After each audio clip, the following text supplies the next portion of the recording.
श्री शिवाय नमस्तुभ्यम। घर में इस जगह पर रख देना। केवल 3 मोरपंख। घर में पैसों की तंगी कभी नहीं होगी। घर धन धान्य से सदा भरा रहेगा। नमस्कार, आपका स्वागत है। दोस्तों, वास्तुशास्त्र में मोरपंख का बहुत अधिक महत्व होता है। वास्तुशास्त्र के अनुसार मोरपंख का घर में होना बहुत शुभ होता है। यह जिस स्थान पर भी होता है वहां की नकारात्मक ऊर्जा को नष्ट कर देता है। शास्त्रों में मोरपंख को सुख समृद्धि का प्रतीक माना जाता है। यह अत्यंत चमत्कारिक होने के साथ ही घर के वास्तु दोषों को भी कम करने में सहायक है। लेकिन वास्तुशास्त्र में मोरपंख को घर में रखने के नियम बताए गए हैं। मोरपंख घर में रखते समय इन नियमों का पालन अवश्य करना चाहिए, तभी इसका सकारात्मक प्रभाव देखने को मिलता है। वास्तुशास्त्र में मोरपंख को रखने की सही दिशा और स्थान के बारे में बताया गया है। अगर आप अपने घर में मोरपंख को उसके निश्चित स्थान और दिशा में रखते हैं तो यह घर के अंदर की नकारात्मक ऊर्जा को खत्म कर देता है। मोरपंख घर में रखने के बहुत से फायदे हैं, लेकिन धन संपत्ति के आकर्षण के लिए इसका सबसे अधिक उपयोग किया जाता है। अगर आपके घर में पैसे की तंगी है, धन का खर्च अधिक होता है, घर में पैसा नहीं आता है, तो आप अपने घर पर मोरपंख जरूर लेकर आए और उसे सही दिशा में स्थापित करें। यह निश्चित ही आपके धन में वृद्धि करेगा। वास्तुशास्त्र में घर में कितने मोरपंख रखने चाहिए, इसका रहस्य भी बताया है। आइए जान लेते हैं मोरपंख से जुड़े महत्वपूर्ण वास्तु नियम। दोस्तों, सबसे पहले हम जानते हैं मोरपंख के धार्मिक महत्व के बारे में। हमारे प्राचीन शास्त्रों में मोरपंख को इतना महत्व क्यों दिया जाता है? दोस्तों, हमारे प्राचीन पुराणों में मोरपंख को एक चमत्कारिक यंत्र माना गया है। इसका प्रयोग कई प्रकार की तांत्रिक क्रियाओं में भी किया जाता आ रहा है। तंत्र साधनाओं में इसका प्रयोग करके सम्मोहन, शत्रुनाश तथा बुरी शक्तियों को नष्ट किया जाता था। इसके अलावा ज्योतिष विद्या में भी मोरपंख का प्रयोग किया जाता है। ज्योतिष शास्त्र में मोरपंख से जुड़े उपाय भी बताए गए हैं। आयुर्वेद आदि ग्रंथों में विविध व्याधियों तथा रोगों को नष्ट करने में भी मोरपंख सहायक होता है। मोरपंख घर से बुरी शक्तियों को दूर तो रखता ही है, साथ सर्प आदि विषैले जानवर मोरपंख के भय से घर में प्रवेश नहीं करते हैं। इसीलिए वन में निवास करने वाले लोग इसे अपने घर के पास रखते थे। मोर से जुड़ी पुराणों में कई कथाएं लिखी हुई है। पक्षी शास्त्र में मोर से जुड़ी एक कथा का वर्णन मिलता है। प्राचीन युग में संध्या नाम का एक असुर हुआ करता था। वह बहुत ही शक्तिशाली और बड़ा तपस्वी था। गुरु शुक्राचार्य से विद्या प्राप्त करके संध्या नाम का असुर देवताओं को अपना शत्रु मानने लगा था। उसने ब्रह्मदेव और भगवान शिव से वरदान प्राप्त किया और बहुत अधिक शक्तिशाली बन गया। उसके बाद उसने स्वर्ग पर आक्रमण किया और कई देवताओं को बंदी बना लिया। लेकिन उस असुर को पराजित करने के लिए देवताओं ने एक योजना बनाई और उसके लिए उन्होंने मोर की सहायता ली। सभी देवता और 9 ग्रह मोर के पंखों में विराजित हो गए, जिससे मोर बहुत ही अधिक शक्तिशाली बन गया और विशालकाय रूप धारण करके उस मोर ने संध्या असुर पर आक्रमण कर दिया। इस युद्ध में संध्या असुर का वध हो गया और देवताओं को उनका आधिपत्य फिर से प्राप्त हुआ। सभी देवताओं ने मोर की प्रशंसा की और उसे भी पूजनीय होने का वरदान दे दिया। तभी से मोर को बहुत ही पवित्र माना जाता है। जिस स्थान पर भी मोर पंख होता है वहां पर 9 ग्रहों का अशुभ प्रभाव नहीं पड़ता है। दोस्तों, केवल ऋषि मुनि और देवता ही नहीं, बल्कि भगवान श्री कृष्ण भी मोर की प्रशंसा करते हैं। भगवान श्री कृष्ण ने मोर की श्रेष्ठता का वर्णन किया है और उन्होंने मोर के पंख को अपने मुकुट में धारण करके मोर के श्रेष्ठ होने का प्रमाण भी दिया है। मोर पंख के बिना भगवान श्री कृष्ण कहीं पर भी नहीं जाते हैं। श्री कृष्ण कहते हैं, मोर शांति और प्रेम का प्रतीक है। मोर सुख समृद्धि का भी प्रतीक है। मोर का पंख मनुष्य की हर प्रकार की नकारात्मक शक्ति से रक्षा करता है। दोस्तों, मोर को विविध देवी देवताओं के प्रतीक के रूप में पुराणों में दिखाया गया है। मां लक्ष्मी, देवी सरस्वती, भगवान श्री गणेश, भगवान कार्तिकेय जी, ऐसे अनेक देवी देवताओं का संबंध मोर से जोड़कर दिखाया जाता है। मां लक्ष्मी धन संपत्ति ऐश्वर्य प्रदान करने वाली देवी है। मां लक्ष्मी को मोर पंख अत्यंत प्रिय है। मां लक्ष्मी के पास मोर पंख रखने से माता प्रसन्न होती है। माता सरस्वती का वाहन मोर है, इसीलिए विद्यार्थियों को अपने पास मोर पंख अवश्य रखना चाहिए। यदि आप घर में बांसुरी में मोर पंख डालकर अपने घर में रखते हैं तो इससे परिवार में सुख शांति का वातावरण निर्माण होता है। दोस्तों, हमारा घर एक मंदिर की तरह होता है। अगर इसमें रहने वाले सदस्य रोज आपस में झगड़ा करने लगे तो यह मंदिर कम, युद्ध का मैदान अधिक लगने लगता है।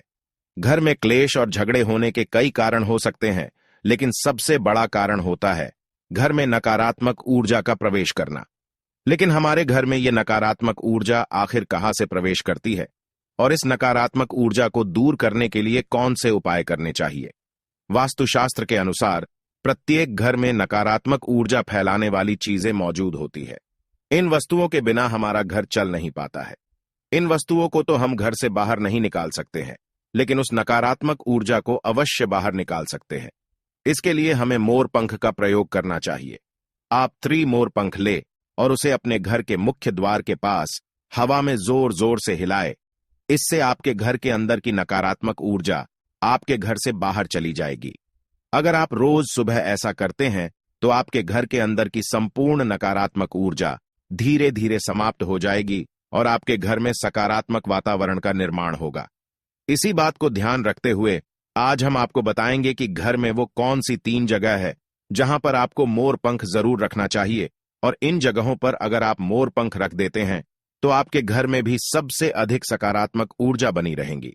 सबसे पहली बात, घर से नकारात्मक ऊर्जा को दूर करने के लिए अगर घर में नकारात्मक ऊर्जा है और परिवार के सदस्यों की तरक्की में अड़चने निर्माण हो रही है, तो आप अपने मुख्य द्वार के ऊपर गणेश जी की प्रतिमा रखें और प्रतिमा की दोनों ओर मोर पंख अवश्य रखें। इससे आपके घर में किसी भी प्रकार की नकारात्मक ऊर्जा प्रवेश नहीं कर पाएगी। यदि आपका मुख्य द्वार वास्तुशास्त्र के नियमों के विरुद्ध है तो आप मुख्य द्वार पर मोर पंख अवश्य रखें। इससे वास्तु दोष समाप्त हो जाएंगे।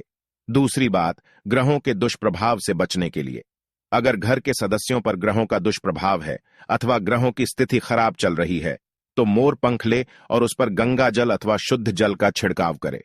फिर इसे ऐसे स्थान पर रख दे जहां पर यह किसी को दिखाई न दे। इससे गृह शांत होने में मदद मिलती है।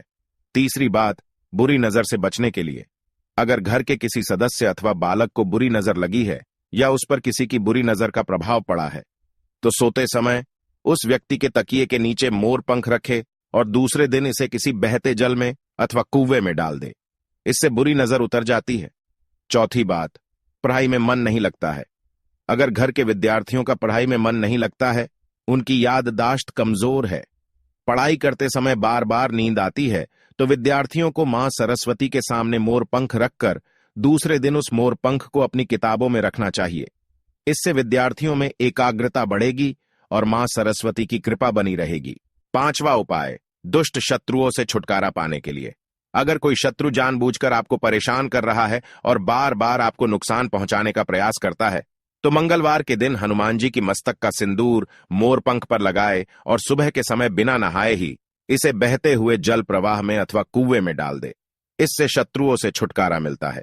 छठी बात, मन वांछित फल प्राप्ति के लिए अगर मन की कोई इच्छा अधूरी है, कई दिनों तक कोशिश करने के पश्चात भी मन वांछित फल प्राप्त नहीं होता है, कार्यों में बार बार रुकावट आ रही है, तो आप राधा कृष्ण के मंदिर में जाकर भगवान श्री कृष्ण को मोर पंख चढ़ाए अथवा घर में ही श्री कृष्ण की मूर्ति पर मोर पंख लगाए और अपनी इच्छा उनके सामने प्रकट करे।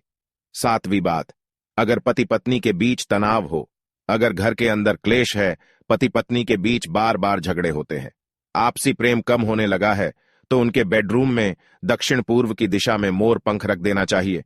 इससे दोनों के बीच में प्रेम बढ़ेगा और आपसी मनमुटाव कम होगा। 8वां उपाय, धन में वृद्धि के लिए अगर धन की कमी है, अचानक धन खर्च हो जाता है, तो घर में तिजोरी अवश्य बनाएं। तिजोरी रखते समय ध्यान रहे तिजोरी को पश्चिम की दीवार पर सटाकर रखे और उसका मुख पूर्व दिशा की ओर हो। इससे देवराज की कृपा दृष्टि बनी रहेगी। साथ ही मां लक्ष्मी की पूजा में मोर पंख रखकर उसे तिजोरी में रखे। इससे घर में सुख समृद्धि आती है और धन की कमी महसूस नहीं होती है। यदि धन की समस्या आ रही है तो घर के आग्नेय कोण में अर्थात दक्षिण पूर्व दिशा में अपनी कमर से ऊपर कंधे की ऊंचाई पर 2 मोर पंख शुक्ल पक्ष में लगाएं। जल्दी ही धन प्राप्ति के नए अवसर प्राप्त होने लगेंगे। 9वां उपाय, आप किसी भी शुभ दिन मोर का एक पंख लेकर घर के किसी ऐसे स्थान पर रखें जहां पर आने जाने वाले लोगों की नजर सबसे ज्यादा पड़ती है। असल में मोर का पंख नकारात्मक ऊर्जा को अवशोषित करता है, इसलिए आपको इसको ऐसे स्थान पर लगाना चाहिए जहां यह सभी को नजर आए। मोर के पंख का ये उपाय न सिर्फ आपको बल्कि आपके घर के सदस्यों के जीवन में भी सुख और समृद्धि जरूर लेकर आएगा। तो दोस्तों, उम्मीद है आपको यह जानकारी अच्छी लगी होगी। वीडियो को लाइक जरूर करें और कमेंट में सच्चे दिल से जय श्री कृष्ण और जय मां लक्ष्मी अवश्य लिखे। साथ ही आप इस चैनल को सब्सक्राइब कर लीजिए ताकि आपको ऐसी ही आध्यात्मिक जानकारी प्राप्त हो।